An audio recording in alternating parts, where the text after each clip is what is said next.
You're listening to the Savvy Social Podcast, a show dedicated to helping passion-led entrepreneurs and business owners learn how to use social media as a tool to grow your business. I'm your host, ANDREA Jones, and I'm fiercely committed to helping you understand both the how and the why of social media marketing so that you can create connection, build community, and make your difference in the world.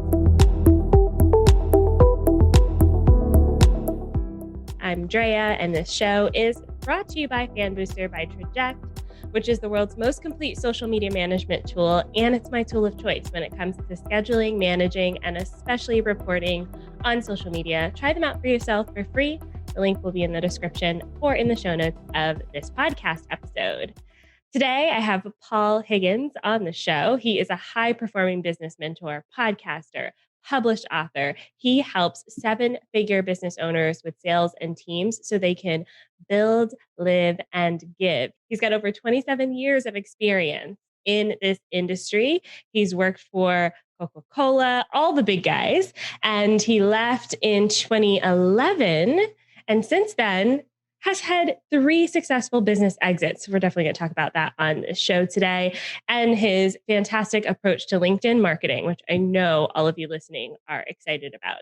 Before we dive into this interview and before I bring Paul on, I do want to remind you that we have our LinkedIn challenge happening for free in the Savvy Social School starting January 25th. So if you're listening before then, head on over to the Savvy Social School, sign up for this challenge so we can actually put what we learned today into action instead of just listening, hoping, and wondering if it's going to turn into anything. Let's work together on actually moving the needle forward. So I'll see you in the school for that. Without further ado, Paul, welcome to the show. Thanks, Andrea. Fantastic to be here.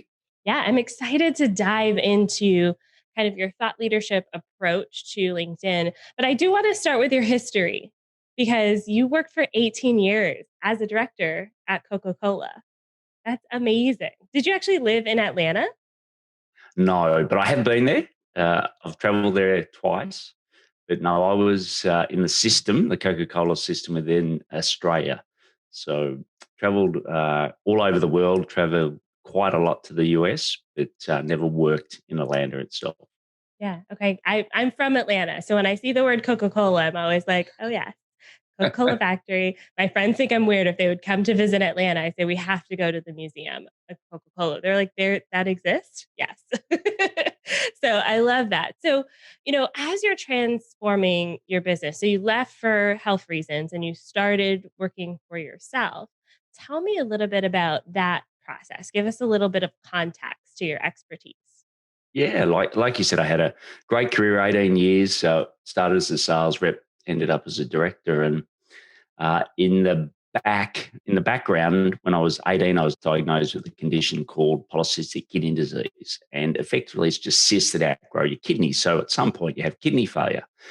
And, that was okay when I was younger. I was aware of it. It certainly made me a high performer because I thought, what can I control versus what I can't? And with Coke, that was brilliant because the company itself is very high performing. So that all worked well. But around 2011, my nephrologist, my kidney specialist at the time said, look, this is not really working the way that it should. You traveling the world, the pressure of your job, do you really want to see your grandkids? Because that's the choice, continue to work the way you are, or maybe, you'll have kidney failure sooner than you would like. And, that was pretty good impetus to say it's time to leave. But for about 5 years prior to that, I always wondered what I was going to do. I knew I was going to leave, and I knew I was going to take control of my health because I didn't want the company to basically look after me when I wasn't well. I wanted to be in control of that. And I knew I had to design a business that I could run from a hospital bed. And, I first left and became an executive coach. I did that for about 12 months, and I worked for some companies doing consulting and training for some, like you said, some of the biggest brands in the world, Apple, Bain, Rio Tinto, etc. And I realized that I just swapped. I was still effectively a corporate person, but I just didn't have all the benefits of corporate.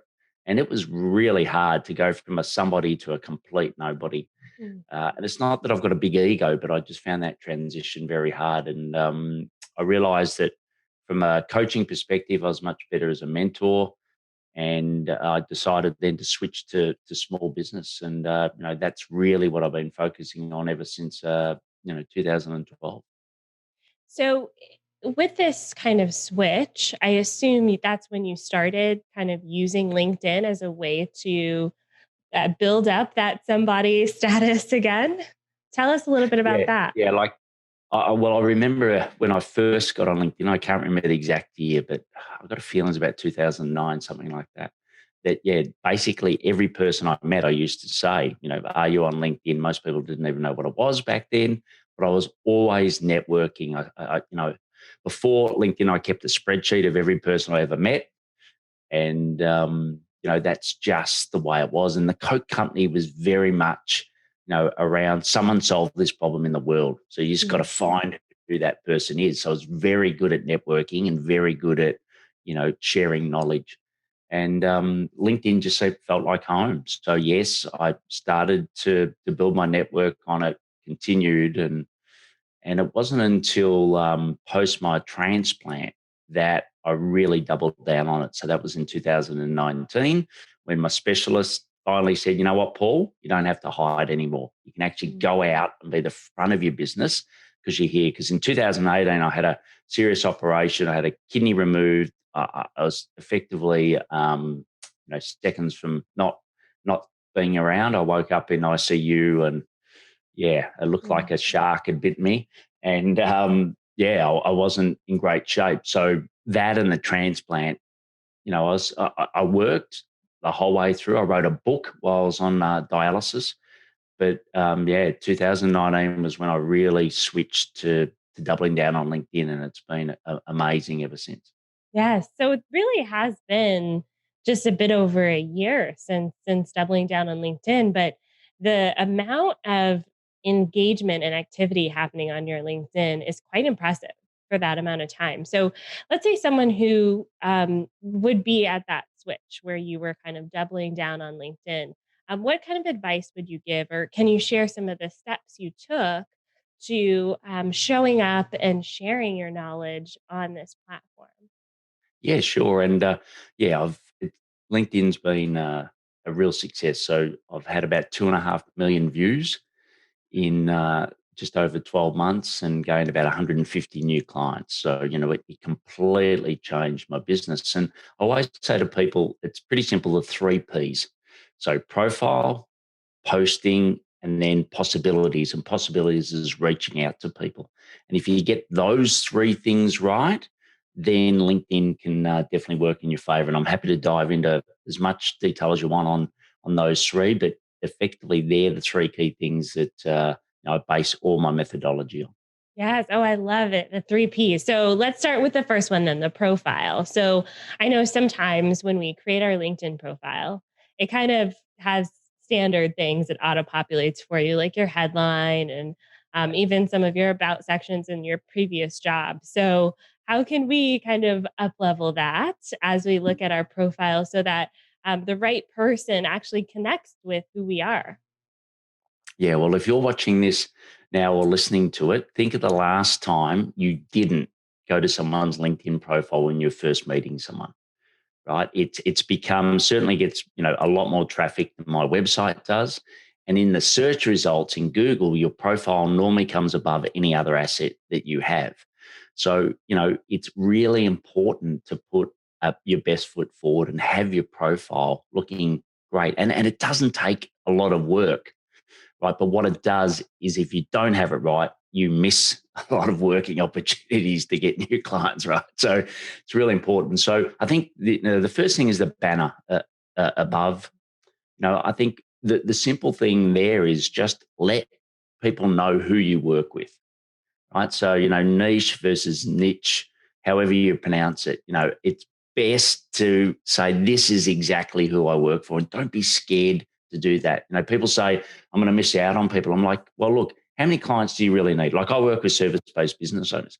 Like, let's say if you had 100 clients in a year, would that reach your personal goals. And they're like, yeah. And I said, okay, so you don't need to fill a stadium here. All you need to do is fill a super box worth of people, right? So, make sure that you're targeting those. So the header should clearly say who you work for. I have my methodology up there. Mm-hmm. So I've got a framework. It's a 3-pillar framework. So it's very clear how I help people.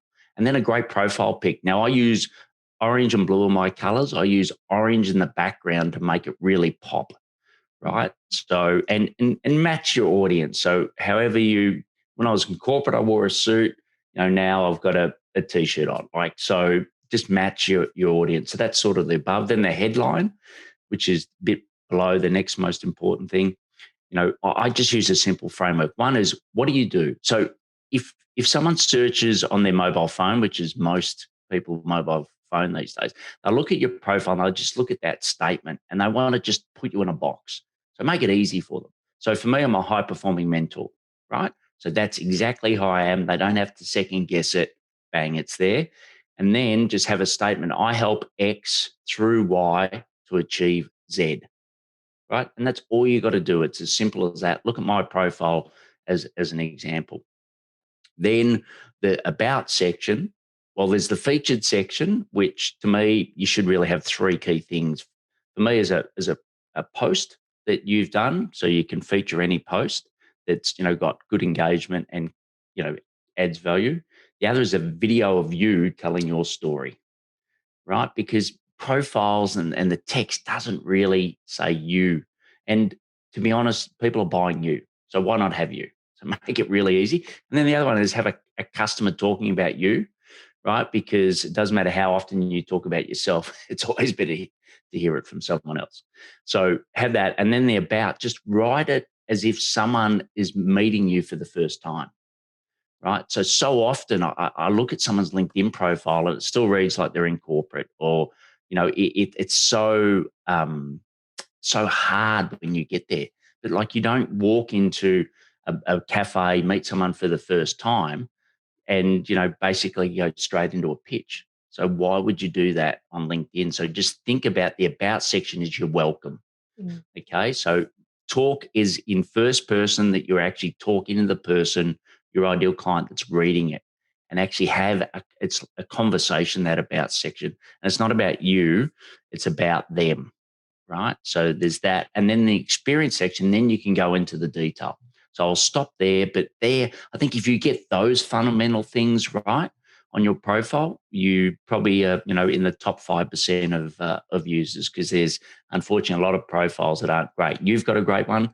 I've seen yours, but there's a lot of people that don't do those simple things. Yes. Okay. I know the featured section piece for me was new. So those of you listening, watching, I hope you're taking notes. I am about to go add a video to my featured section.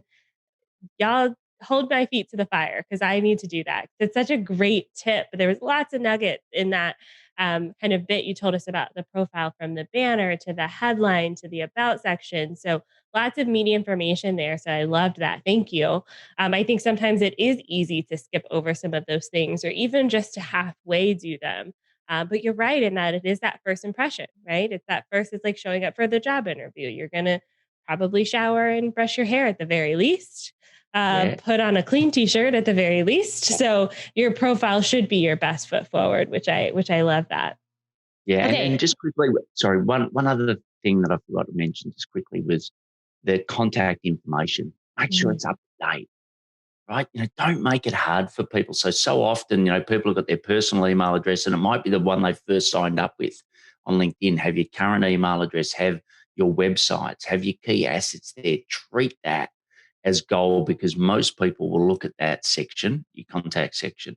And also next to your name now, you can actually have, it's on the mobile app, you can do it, it's 9 seconds and you can have a little greeting. So my name, dead easy, Paul Higgins, right? But at least I say what I do and who I help there as well. So that's a quick tip on the contact information and name. I love that. Now you're an author. So do you have your book on your profile as well? Yeah. Look, I do. So I know a lot of people say podcaster, speaker, author at the top. To me, that doesn't add value because you're talking to the to your ideal client, right? They don't want to know that. But down in my experience, I've got both my podcast and my book as a company. And honestly, it takes 2 minutes to come up with a logo. You put it there and then you can help people realize it. And I think for all podcasters out there, it's an easy thing to do to have that. And also if you're a book author, why not do that?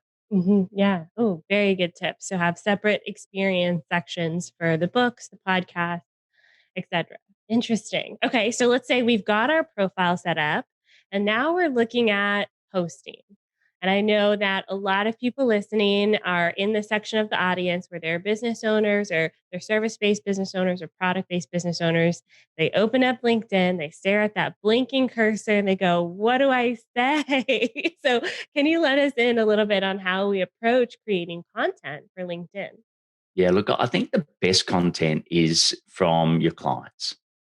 Okay. So, whatever your clients' challenges are, it's obvious to write about those. So, I have, I've probably got 250, 300 ideas set up in Asana. So, I've sometimes I've got the difficulty of which one I'm going to go with, but they all come from client conversations. So, when I've solved the problem for a client or where they brought a particular issue. So, start with that.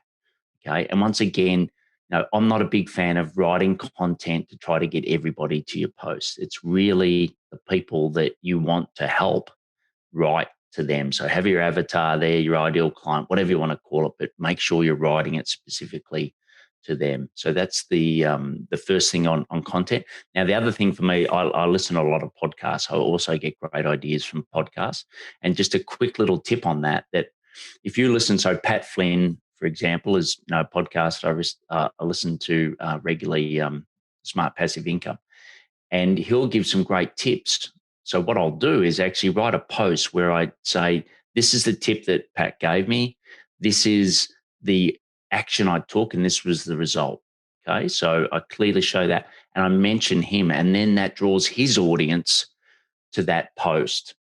Okay. So, so if you are listening to podcasts, like great podcasts like this, so when Andrea says something, you can effectively use the same strategy to get her audience to also see your content as well. Oh, everyone listening to this better do that with this podcast. Go Exactly. tag Paul on LinkedIn, writing out what you changed and how it helped you and the steps you took and you learned from this episode. Brilliant piece of advice. One of the things we get, one of the questions we get a lot too, as well, is the amount of time it takes to put these posts together. So how frequently are you posting on LinkedIn, and how much time should we kind of set aside for this sort of strategy? Yeah, look, I post 3 times a week. So on a Tuesday, Wednesday, Thursday.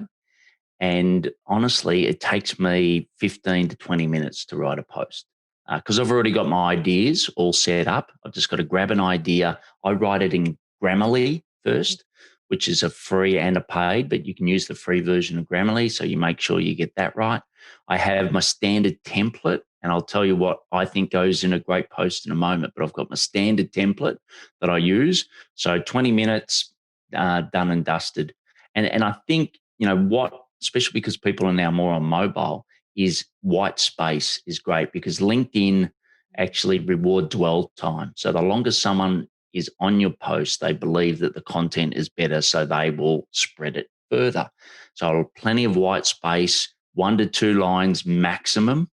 So you don't want paragraphs, long paragraphs, etc. Just make it very easy for people. So it shouldn't take you very long to write a really good post. Oh, I love that tip about white space. And, a lot of the social platforms are rewarding for dwell time, which is such an interesting phenomenon. But I also think it is a good indicator of interest, even if no one likes that post or leaves a comment. If they read the whole thing, you've really captured their attention. Okay, so tell us what's the secret formula for putting together a good post? Yeah, well, look, the first thing is that uh, I call it the 50, 20, 60 formula, right? So if you can get 50 likes, 20 comments in the first hour, that will definitely boost your post. So as a quick example, I've got 15,000 followers or circa 16,000 followers on LinkedIn, about the same connections. So I'm doing an experiment at the moment where I'm just posting completely native, and I'm getting maybe 1,000 views for the post, whereas when I post to ensure that I get the 50, 20 in the first hour, I'm getting, anywhere between sort of 15,000 to 200,000 views. Wow. So it makes a huge difference to get that. So if you can, if you can get 20 people to comment, comments worth more than a like.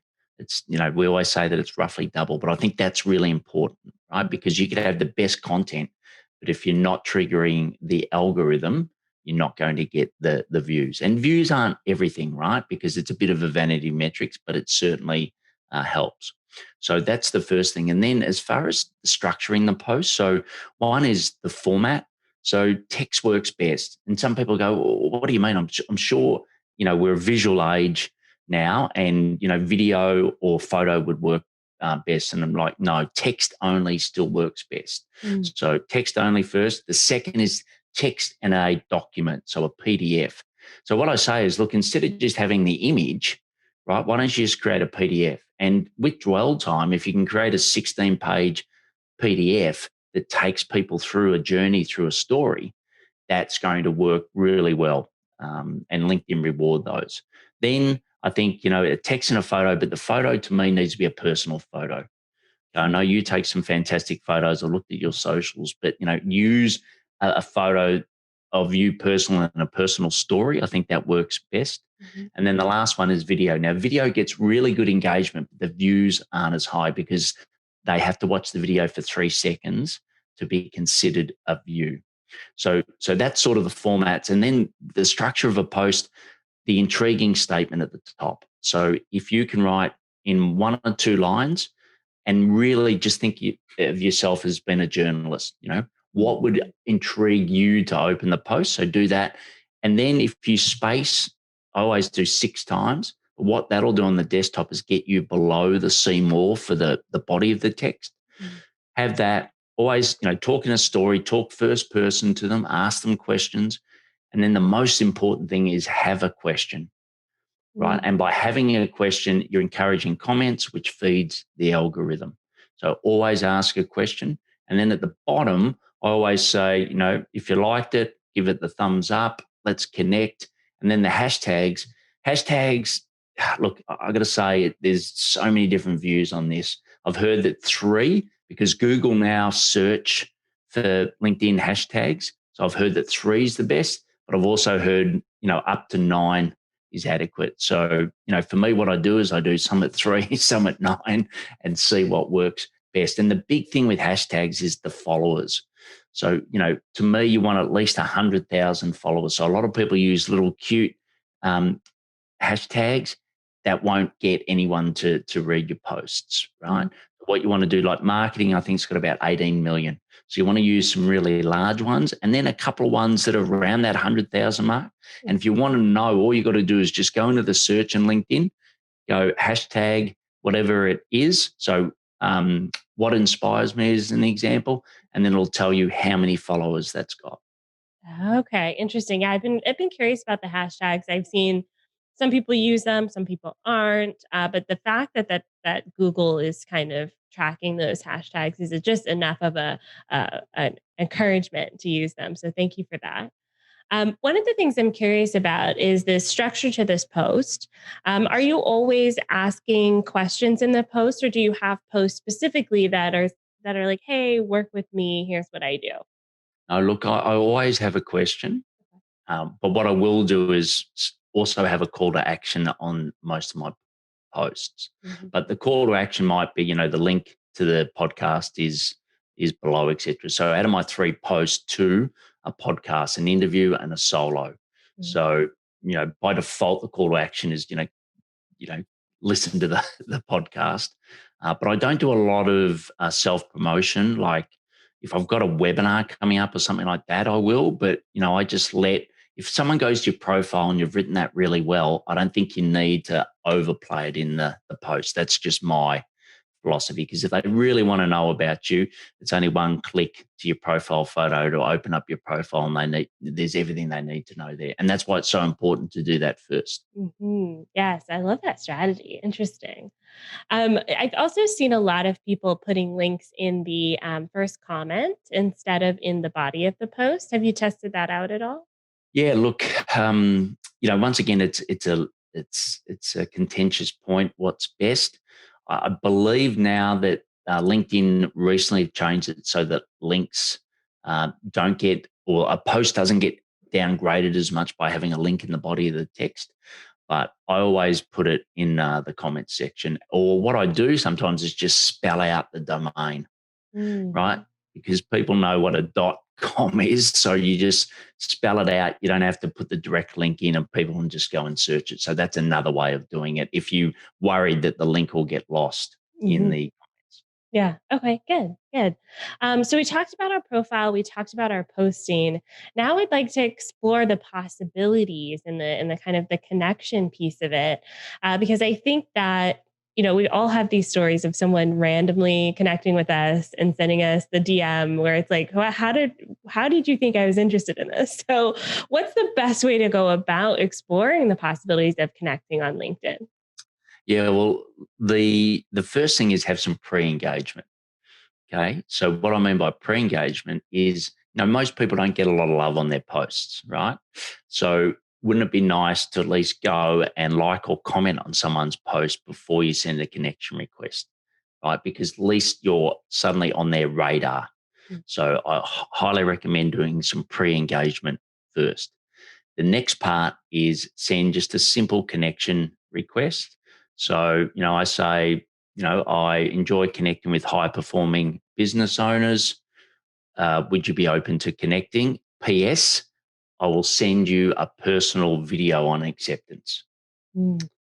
Right. So, it's not hard to read. It's pretty simple, but I'm giving them a bit of a taste of what's coming next. So I don't know about you, Andrea, but how many videos do you get on LinkedIn? 0. There we go. So it's a huge opportunity. Like we're doing video. We do it all the time now. For most of us, most of you guys, you're on Zoom. Probably too much these days. But it's so easy. So what I do is send that connection request. Once they accept, then I do send them a personal video. And I've actually got it up here on the left of my screen. But I just put a little sticky, and I use a platform called Dub. DUBB, which is a fantastic platform for video. And I just say, I wanted to put a face to the name. Here's something. So I always compliment them on something. Then I say, look, LinkedIn's a guide of who you are, but it's not perfect. Right. And remembering most people don't have a video on their featured section. So I say, look, I'd like to get to know you better. You can book a call below because there's a booking link as soon as they finish the video. I'm using this email address. I actually don't do it on LinkedIn.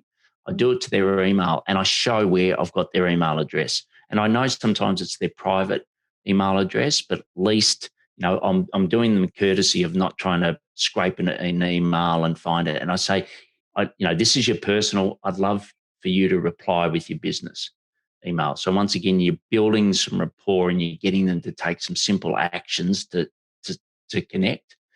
And I always give them a value add. So I say, look, here's a profile video, etc. You can watch it below, but it's completely up to you. Depends on, I either do a post engagement or a profile view.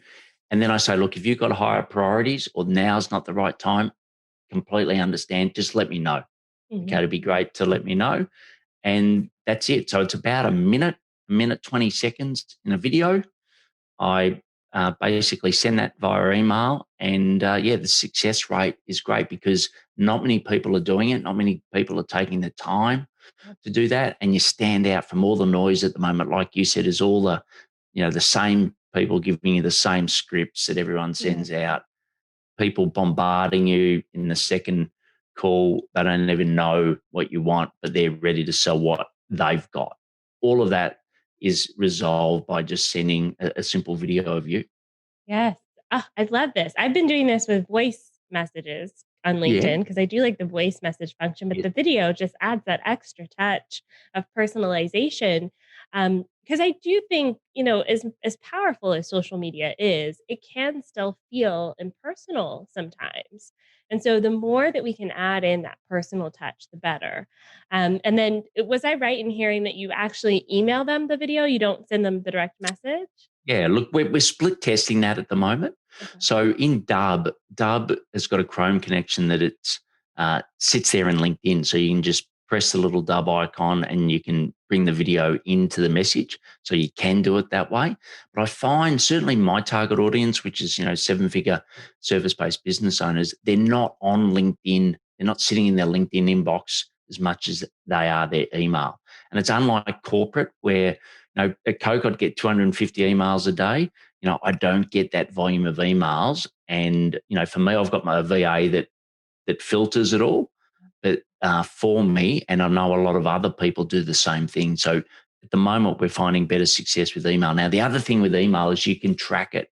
So I use a sales CRM called Copper.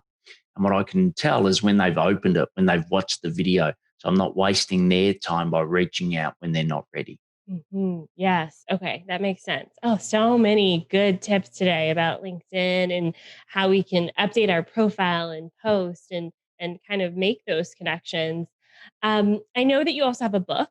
So I want to talk a little bit about that. It's called Build, Live, Give. So if someone were approaching and learning about you for the first time, what's something that they can expect to learn in the book?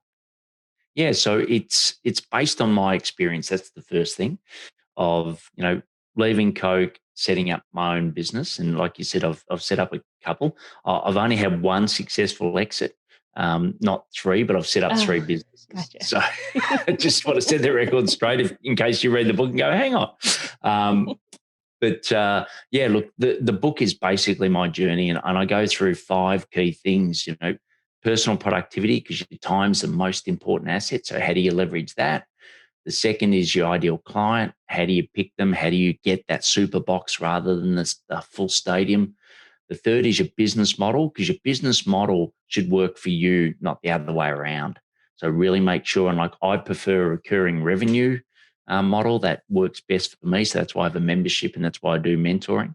But we talk about that. The next is sales focus, because if you're a small business owner, you've just got to sell. It's as simple as that. No one can do it for you. You've got to do it. So what are all the tips? And fortunately, at Coca-Cola, we had lots and lots of training on how to sell, and we were sort of doing um, customer centric selling a long time before everyone else really took it on. So give a lot of tips there. And then the last one is a high performing team. So once you've got the sales, how do you build that team? And for me, my team's all remote. So because of my health, I've run my business like I suppose most of the world is now, working from home. I called it working from anywhere. And, how do you tap into that? We've got about 470 experts around the world where someone says, hey, I need this, Paul. I say, okay, here's 3 people you could pick from. Because I don't know about you, Andrea, but for me, I just been burnt too many times. Yeah. I thought everyone was like a supplier to Coke, that they were the best in the world and they just did what they said.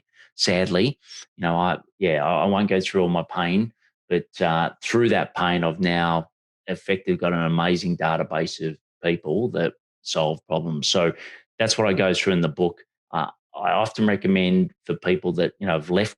It's really based for people that are leaving corporate and they're probably 1 to 5 years. What I'm going to do is do a revision of the book next year, where it sort of then goes the next journey up, which is more the 7-figure business owners. But the Mhm. principles are the same.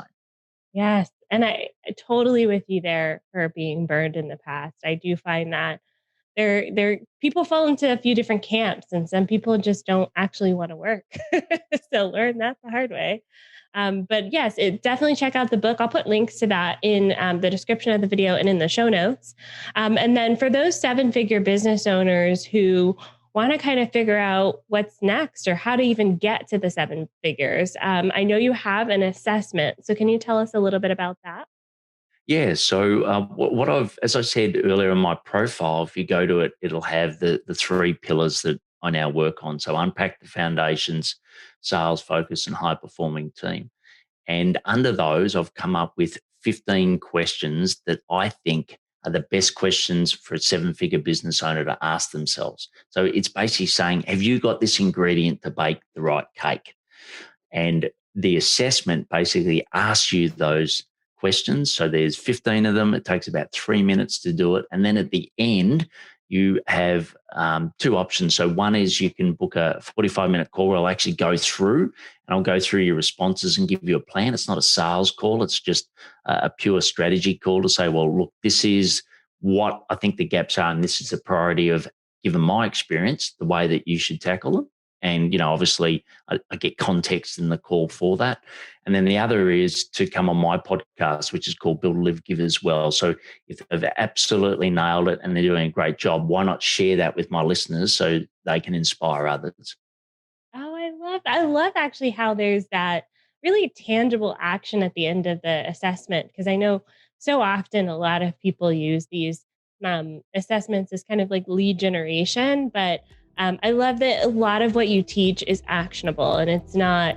So I mean, it's inspirational as well, but I think inspiration only gets us so far. We need to actually move with that inspiration. So I love that you give us action after that. So for those of you watching and listening, check out the assessment. The link will be in the description of the video and in the show notes. And tweet me at OnlineDrea. Let me know what you thought of the assessment and of Paul. Thank you, Paul. Thank you so much for being on the show today. Thanks for the opportunity. It was fantastic. Yes, this has been such a great conversation. Those of you who liked this episode, definitely leave us a review on Apple Podcasts or wherever you listen to the show. We really appreciate your support. Next week on this show, we're talking about hiring and firing and what you should do if you're kind of going down this route of working in the world of social media. That will be coming up next week. But that's all for today. Bye for now.